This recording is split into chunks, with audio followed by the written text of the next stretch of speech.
Welcome back to another episode of the Catholic Buzz Podcast. Thanks for joining us. My name is Father Daniele, and I'm joined, as usual, by Joshua Sullivan over here. Hello. And Matthew Van Milligan over here. Full names. Yeah, you got full. We got full names. Yeah. So just to change things up a little bit, right? If you start using middle names, I feel like I'm in trouble. That's how it works. It's too long of a list for you. And I won't tell you my middle name. Maybe someone at home can try and guess it, but I won't say it here on the air. Anyways, we're talking about lengthy names. We're also talking about lengthy sort of sagas that have happened in the life of the church, because we're going to take a trip down memory lane today on the Catholic Buzz. We're going to talk about two different church documents. One that came right from Pope Paul VI in 1968 called Humanae Vitae. Remember that one? Yeah. And, not that you were alive for it, but we know reference to it, Humanae Vitae, On Human Life. That's by Pope Paul VI. And some of you listening might remember or have heard of this document because of the nature of what Pope Paul VI talks about in 1968 in a culture that was sort of growing in the sexual revolution. And so Pope Paul VI talks about that. But what we're gonna unpack a little bit about what Humanae Vitae is. We're also going to talk about a statement by the Canadian Conference of Catholic Bishops. Mm-hmm. And that is referred to today as the Winnipeg Statement. Yeah. And if you've never heard about the Winnipeg Statement, buckle up for this ride, because it's interesting. It's interesting of what's happened. And the results. Basically, if you're deciding whether to tune into today's episode or not, basically, the Canadian Conference of Catholic Bishops wrote this statement in Winnipeg. That's why it's called the Winnipeg Statement. Basically define against humanity the document that Pope Paul VI wrote 2 months earlier. So here's a conference of bishops, the Canadian bishops, who have just seen this document released by the Pope 2 months before, in July of 1968. And then in September 1968, they released this document saying, maybe not. Maybe not. Yeah. And why that's important, number one, defiance, number one, is a scandal. Mm-hmm. Number two, we can point out to the fallout in Canada, I think in the church and maybe in the culture, from that document. Yeah. Like the effects of that document, the trickle-down effects of that document, I think have affected the church and affected our culture as well. So there it is. We're going to talk about Humanae Vitae. We're going to talk about the Winnipeg Statement, and we're going to get going because we have so much to talk about and why maybe the Canadian bishops wrote this and what effect it's had. So let's go back to Humanae Vitae. Yeah. So it's a papal encyclical released in July 1968. Yeah. And the main thrust is, or the reason that it's memorable or significant, is that it is the document that reinforces and reaffirms the church's teaching on artificial contraception. So the availability of artificial contraception anticipated this document by a few years. So there was a lot of call on the church to be like, okay, we need a teaching around this because people are doing it already, or like we need some clarification here. So if you've ever taken like an NFP class or something like that, and you hear the term like sex is for babies and bonding, that's Humanae Vitae is the document that formalized that. So not only did it reinforce the church's teaching against artificial contraception, it gave both a theological and a practical justification for why the church teaches this in the first place. So, it talks in babies and bonding. It talks about the unitive and procreative aspects of human sexuality, and attempts to separate these from each other is going to be is problematic in theological terms, but is going to be problematic in practical terms as well. So it lays this out, but it also makes a number of predictions. So it says, if artificial contraception is adopted within the church or by the broader culture at large, it's going to have some negative effects, and it makes a list. So some of the things are there's going to be a general lowering of respect for women. There are going to be, if it's widely adopted, there are going to be these like aggressive population control efforts by national and international governments. You're going to see marriages falling apart. You're going to see, and spoiler alert, on the next few decades. Just about every prediction came true kind of spectacularly and scandalously. So that's Humanae Vitae itself, but the main kind of bombshell, or why it had such a big impact at the time, is that it reinforced the church's teaching on contraception. But at the time, there was a lot of questioning about which way that would go. And I think we didn't quite understand. I'm going to say the general public, because again, remember, this is around Vatican II coming out. Is like there's a lot of confusion in the church at this time, and what exactly? Hey, the church is changing. Yeah. It's getting updated. It's going from Latin into English. It's going, like all these changes are coming. So the church is changing to be more like the culture. Yeah. It was the idea, I think, behind it. Not quite understanding what exactly Vatican II was about, or not exactly understanding the fullness of what was actually going on. And so people were thinking, oh, well, so they're going to let us start, using contraception now because, Catholics are famous for having so many kids. And so this will be one of those ways that we don't have to have so many kids, and maybe we'll be able to get, like that kind of thing. People not understanding exactly what artificial contraception was doing at that time, not understanding that it was abortion just the day after, or 2 days after, or 3 days, whatever the case may be, or like you said, it's cutting the babies and bonding ties. And so the church, in her wisdom and 2,000 years of it, really looking into it and praying and discerning and everything else, the Pope coming out with this statement, it was totally against the culture at the time, both in, like you said, in the world, but also in the church, thinking that we're changing things, and the church is now holding firm on this. And again, I'm going to say, in the little foresight that the general public would have had, it's like, no, this will keep marriages together because, you won't find out that you're pregnant. You know what I mean? You won't like, there won't be the separation that there is in that immediate future. You're protecting yourself from the one sin, when the church is looking at the broader scale here, and then predicting what's going to happen over the decades to come. And like you said, it happened. And I think what might surprise a lot of people is how, you expect the church to talk about morality. You expect the church to talk about theology, but that Pope Paul VI, engaged with scientists. There's an appeal to scientists in the actual document.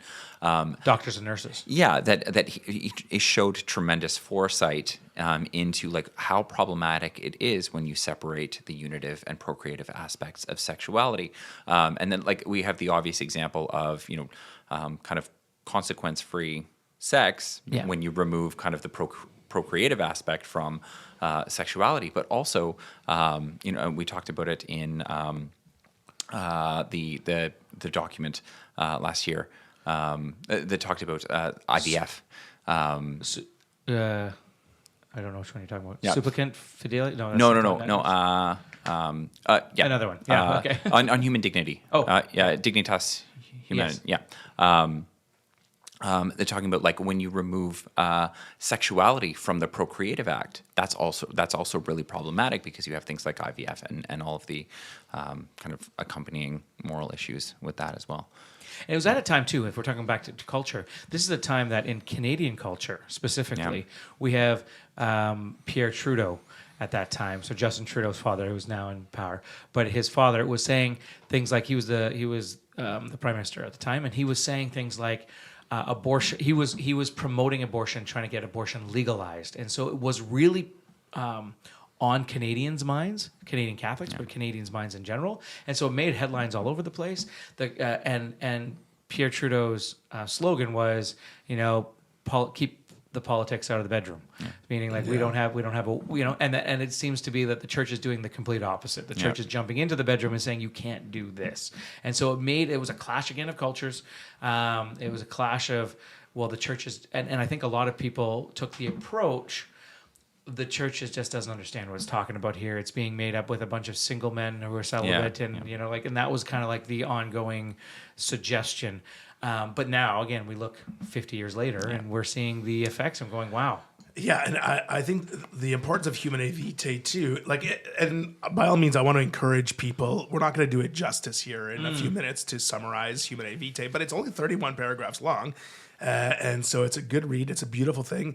It talks about some really beautiful aspects of life, And yes, it makes appeals to scientists, doctors, nurses, parents, priests, bishops, like all these people. Like, and Pope Paul VI is like right on the money here in this document. It's really beautiful, but like basically reminding everyone that life is a gift. Yes. If we're gonna just summarize, life is a gift. We cannot remove God from the gift of life, right? And yeah, he predicts that when we remove God from the gift of life, all these things start to deteriorate in life. So yeah, really interesting that in our Canadian culture at the time, this was already sort of happening, right? This conversation around contraception, this conversation around Abortion. all these different things were happening. And then bam, summer of 1968, in the heat of the summer, when everyone's enjoying the beach and sunny days, Pope Paul VI releases this document about sex, right? Or about contraception and the gift of sex. So yes, because of the cultural situation that Canada was in, and not just Canada, but we're talking Canada specifically because of what's coming next, right? This was something that people were talking about. My trying to wrap this, I think I was talking to you about earlier today. It's like, the Pope releases a statement today, and we have it right away. Yes. Right? In It's tweeted out. 1968, the Pope releases this encyclical Humanae Vitae in July 1968. We don't have it instantly. There's no fax machines. There's no emails. Yeah, there's there's a kind of like maybe the bishops get it first, the priests, the parishioners, whatever it might be. I don't know how that was passed around, right?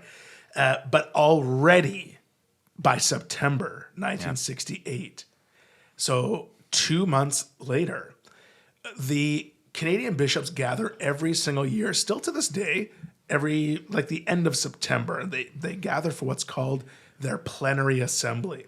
And so that's all the bishops of Canada come together in one location, and they meet for a week, and they pray together, and they discern together, and they talk about what issues are important and relevant for Canadian Catholics or the faith items throughout the world. So this was the time, September of 1968, when the Canadian bishops met for their plenary assembly.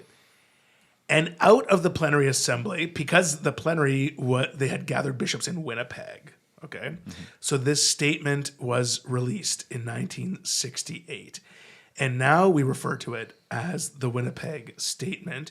And I think the original title was sort of boring title. It was just, the Canadian Bishop's Statement on the encyclical Humanae Vitae, right? But a quick Google search of the Winnipeg Statement, you can find the entire document. And so basically, Matt, the Canadian bishops tried to take Humanae Vitae and put a Canadian flavor, because we're talking about what's happening in the culture. We're talking about what's happening at post-Vatican II. What ultimately did the Canadian bishops say in this statement? Yeah, so to frame it, they in many respects kind of defied the encyclical. But the emphasis was people should focus on the spirit of what Humanae Vitae is saying, and not necessarily on the sort of, you would say, kind of the strict letter of the law of, an interpretation. So there's a lot of language about, people may try their best to reach the ideal that's expressed in this encyclical.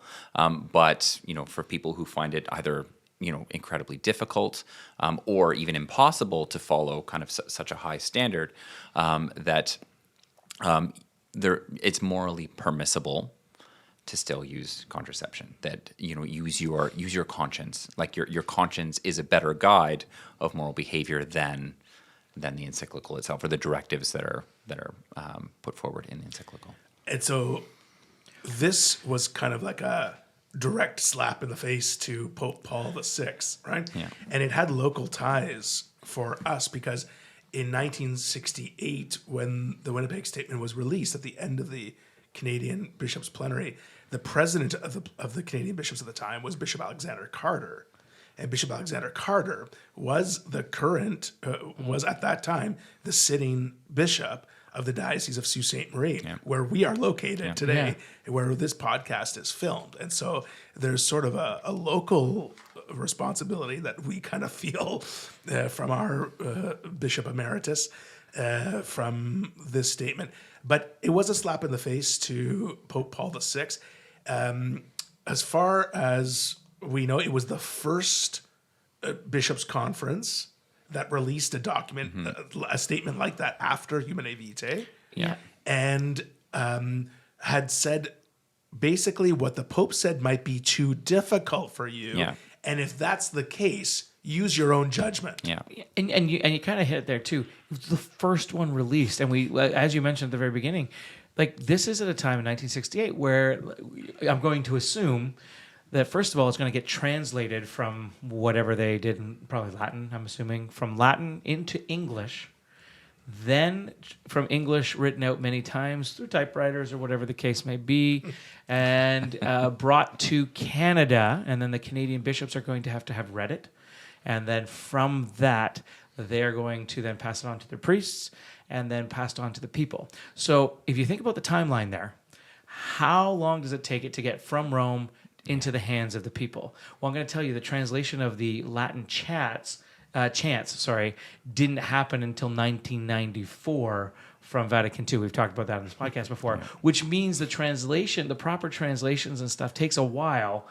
And so the 2 months period is basically came out. And so some people might not even know what the Pope was saying on this and are just hearing for the first time the Canadian bishops. through the Canadian bishops. My big question, so for people listening too, what authority does, so we have the popes, popes says something, and then the bishops who are our shepherd, and we've talked about before how the bishops hold authority over their diocese, and really the Pope can be considered to some extent the bishop of Rome, and so our bishop has sometimes more authority over his flock, and sometimes the bishop of Rome would have over the bishop of Rome. But so what level here do we have to follow? Yeah. Because that's the big question here. So what authority does the Catholic Conference of Bishops, Canadian bishops, have? Yeah. So there are two kind of issues at play there, because you can look at it through the lens of ecclesiology, and this is a really interesting case study in ecclesiology and the different levels of authority at different levels of the church. Also the time period, because we've had encyclicals since that have talked about if you disagree with something that's proclaimed magisterially, if you disagree with a papal document, Donum Veritatis is an encyclical that's okay, this is how you navigate this problem, that if church teaching is too difficult or you can't ascend to it personally. So there's that issue kind of aside. And I just actually remembered the name of the document that I was trying to remember earlier. It's Dignitas Infinita. There you go. Okay. That out of the way. My brain is caught up to my mouth. But from an ecclesiology standpoint, it's really interesting because a papal encyclical is a document with one of the highest kind of authority stamps that the church has. If it's promulgated by the Pope, if the Pope orders its publication, it forms part of the ordinary magisterium of that pontificate, and it is apart from an ecumenical council that's called and presided over by a pope, as well as kind of the critical mass of bishops worldwide. Apart from that, it's one of the highest levels of authority of documentation. So for the Canadian Conference to respond and say, to undermine the document itself, to say, well, use your own conscience, a national conference of bishops doesn't actually have any ecclesiastical authority. It is an episcopal conference, so it is a body, and they can publish norms, they can publish documents, but the actual authority of that body comes down to the individual of the authority of the bishops present. So each individual bishop could then go home and more properly say, you can ignore the Winnipeg Statement. Yes. I don't know how many did at the time. And again, it's not published, but from kind of tribal knowledge, it was a pretty close vote to adopt the Winnipeg Statement in the first place. And there was a lot of kind of initial pushback on both sides. But that even for a national conference to do this is completely out of line. They don't have the authority to undermine a papal document. But also, most most people on the ground like aren't don't geek out about church documents like us. You know, we're inclined to okay, well, this is what the National Conference said, or this is what the Assembly of That's what our bishop is, Canadian bishops have said. So this is what we're under. Like, no, we have a higher responsibility to be obedient to Rome, and second to that, our own bishop, our own diocesan bishop. And like the social fallout from that Winnipeg Statement, Josh, you mentioned, Vatican II had just concluded in the years prior to this statement. So people were already in this mood like, oh, there's, fresh air being brought into the church, exactly. So now it's like people who wanted to engage in, sexual activity through contraception. This was an excuse. Like, well, the bishops have said it was okay. The bishops of Canada said that it was okay. So not only was it scandalous that a conference of bishops would defy the Holy Father, it also created scandal for Canadian Catholics. Yeah. Who, were hearing one message from the Vatican and another message from their Canadian bishops. And I was gonna say, and like we said before, it's not like we had the internet. Like you only got the bishops, like you got the news from the Vatican through maybe the radio and newspaper, but most likely you got the truest source from your local priest and your bishop, right? And so when they're telling you, well, they released something, but this is our take on it. That's where you're kind of, like you're instructing the mass majority. And there was a lot of opposition to the Winnipeg Statement. There was a lot of people who had called it blasphemy, who had said that this now will affect the life of the families, contrary, like exactly what kind of Pope Paul VI had predicted if people weren't going to follow it line. Monsignor Vincent Foy, he's a Canadian priest. He's passed away now, but he was maybe one of the largest critic at the time. He's a theologian in Canada. He had said that this will be a major factor in the crisis of vocations coming forward, sort of the deterioration of families coming forward. It sort of permits people to engage in more extramarital affairs and all these different things. So the Winnipeg Statement was welcomed by a lot of people to ease their own conscience so that they could continue to use contraception. Yes. Right. And on the other side of Catholics who are being faithful to the Holy See were left in sort of this, critical phase of why the Canadian bishops even released a statement like that. Now, you might be thinking, like, since 1968, what have the Canadian bishops done to sort of rectify this situation? And let's be fair. For a while, they did nothing. For a while, they just did nothing, and which is a great scandal looking back. As a priest, looking back at. Your conference of bishops sort of define the Holy Father. It's very scandalous and inappropriate. That has had major implications on the life of families in Canada. Yeah, if you that look, statement, I honestly think, and I was reading up on this, and many priests and religious and documents on the Winnipeg Statement, but specifically looking back and saying, like, look at the decline in the Catholic Church in Canada. Look at the decline in Catholic families. Look at the decline and how this has affected the Catholicism in Canada specifically. To the point where, again, just like in the States, but we can have Catholic politicians come up and promote teachings.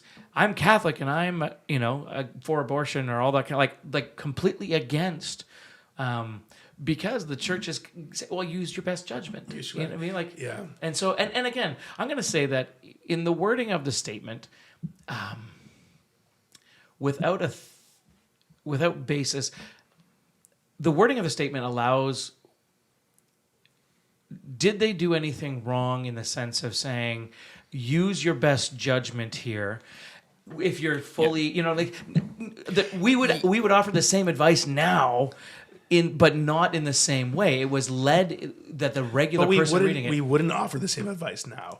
We would not say that. We would not say have an abortion if it's your You're right. Your Okay, you are right. We would not say defy the church's teaching because your conscience tells you. Like, we would not say that. So for them to say that, and I'm glad you said that because this is the idea that most people think. Yeah, Well, the yeah. Canadian bishops have said that we can do this if our judgment, but the church wants us Yeah, to yeah. form our consciences Yes. well through the lens of the magisterial teachings of the church and the teachings of Scripture and the teachings And that's of the Holy problem. Mother Church, Yeah. right? And so now the statement from the Canadian bishops kind of derailed people's path to form their conscience well, Yeah. because it almost gave them a backdoor exit. Like it Yeah. was like, oh, well, I don't need to learn any more about this because I don't need to form my conscience. I prefer using condoms or whatever Yeah, it is, yeah. or the pill. Yeah. The pill was becoming popular at that time and all these different things, right? So yeah, we would not give the same advice today. We would not say, go and sin mortally if your judgment tells you to do so, because the Lord will forgive you. That's basically what Yeah. the document is saying. The document is saying is, let's cooperate with the spirit of Pope Paul VI, who tries to hold the standard of sex and marriage in this beautiful holy light. Like it's almost like it's his vision Yeah, for sex yeah. and not the Lord's, right? Yep. It's like, let's try and participate in that beautiful spirit of that letter. But when you close the door of your bedroom, you do whatever the heck you want, and then still go to communion on Sunday, still whatever it might be. But what happened was, slowly and surely, people left the church. Yes. Like people just, people were like, well, what does the church even stand for anymore, sort of thing, right? Or people were engaging in activities that were contrary to the teachings of the church. And so they were slowly slipping away because their heart was detached from the practice of the faith. Yes. Right? Yeah. So it had huge implications in the life of Canadians. And then in 1998, on the 30th anniversary of the Winnipeg Statement, the Canadian bishops held a secret ballot to retract the Winnipeg Statement. Okay? So on the 30th anniversary, because I think they realized, like, hey, maybe we messed up, Yeah. right? So on the 20 years ago. 30 years ago, 30 years later, they 30, yeah. voted by secret ballot to retract the Winnipeg Statement. And guess what? It did not pass. Again, 30 years later, they decided not to retract that statement. Shameful. Then let's fast forward another 10 years to 2008, 40 years after the Winnipeg Statement. The Canadian bishops issued a pastoral letter called Liberating Potential. Of course. We don't always have the best titles for things, right? But basically, it's Where was it written? Because that's better. Like Yeah. the Toronto Statement. yeah, Liberating Potential was basically the bishops affirming that they are in full conformity with the document by Pope Paul VI, Humanae Vitae. So they didn't retract the Winnipeg Statement, but they released this new document on the 40th anniversary of Humanae Vitae, basically saying, we're with the Holy Father here, we're with this statement. And so, but God bless them for doing that. I commend them for doing that. They didn't retract the statement. However, they did try to rectify it somehow. But 40 years after the Winnipeg Statement, the damage had been done. In 40 years, Catholics have left the church in Canada. In 40 years, the use of contraception, whether it's pill, condom, whatever you name it, skyrocketed. In 40 years, divorce skyrocketed. In 40 years, abortion skyrocketed. In 40 years, families don't look the same. Churches are empty. Families aren't having kids. And like the damage has been done. Yeah. And these are the things that Pope Paul predicted would happen. Yeah. And it wasn't just kind of this. Because you say a lot of the criticism that the encyclical was held up as an impossible ideal. Yes. It gives very, very clear, like this is how you do it, or this is straightforward, and kind of a call on the scientific community to like, okay, stop investing in these kind of chemical means of contraception, and let's invest in like science, like NFP science. Yes. That actually helps couples Grow closer. respect life in their marriage and respect marriage as well. There's you could also say that the Winnipeg Statement fails on like moral but also theological grounds, because there's a lot of talk about the unity of the church does not consist in the bland conformity in all ideas, but in the union of faith and heart. So it's not this like don't follow the letter because the spirit of the law says kind of do, but First Peter calls us to be of one mind. Yes. Like Matthew's gospel at the end, Jesus' prayer.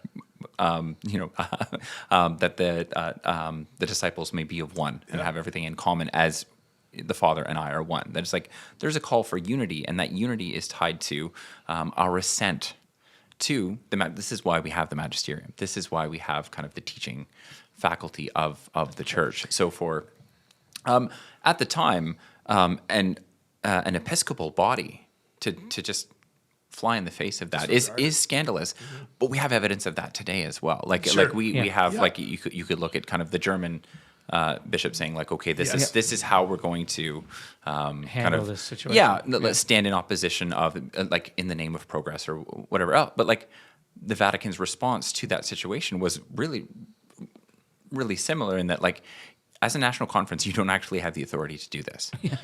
Just kind of having those checks and balances and making sure that again, now we have the internet that so we know that these letters were we can sent see out. what they're publishing. Yeah. We can see the response in real time. But again, the communication at the time made that very, very difficult. And this understanding of like following the spirit of the letter and not, following the law of the letter, that infiltrated almost every Catholic teaching, right? Because if Catholics were thinking like, well, if we don't have to follow this papal document to the letter of the law, then I don't have to follow then any. What's the difference between, so it's not contraception, it's whatever it is, you know what I mean?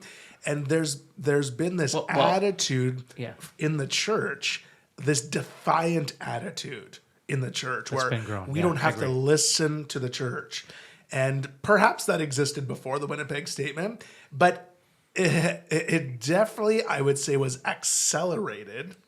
If you have a Canadian conference, if you have a national body of bishops who are, stamping their name, and I'm not saying all of them, you said it was a close vote or whatever, but if you have a national body putting out a statement like that, and why would someone, just a regular Joe in the pew, would they say, well, hey, we don't have to follow the letter of the law, we can follow the spirit of the law for this case or for that case or for this sin or for that, whatever it might be, And we do see that in today's culture as well, even just in the way that we treat certain other aspects of sexuality and how, like, you know what I mean, as we're coming forward, putting certain flags over schools, putting all that kind of stuff over. We don't Catholic have to listen schools. to the church. We don't have to listen to the church on this. We're following the spirit of the church. And I think that's what I was trying to make before. The point being that we always offer, if you're going to mortal sin, you have to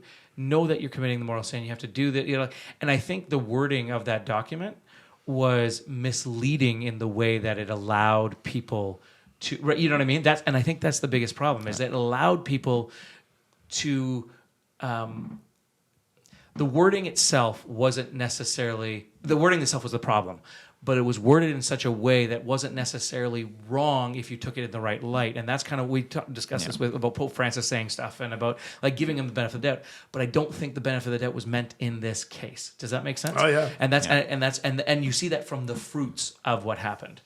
And that's our biggest problem now is as you said, is people saying, well, if I don't have to listen to that, then I probably don't have to listen to the one about marriage and affairs and pornography, and then well, you know what, maybe gambling. It just goes from there. Let's be clear at the end of this episode that we are people who follow and love the magisterial teachings of the church, and we encourage you to do so as well. If you want to read Humanae Vitae, it's a beautiful document written by Pope Paul VI. 31 paragraphs. It's not a long document. if you want to read the Winnipeg Statement, God bless you. Go read it with great faith. But use your moral judgment on it. yes, Good conscience. But there is beauty in following what Christ has asked us to follow, and it is Christ's church, right? And we serve her with all our being. I love Pope Paul VI. He ends Humanae Vitae with this. I'm going to end the episode with what he says. He says, we are convinced. Okay, so this is after he's written this beautiful document, Humanae Vitae. We are convinced that this truly great work will bring blessings both on the world and on the church.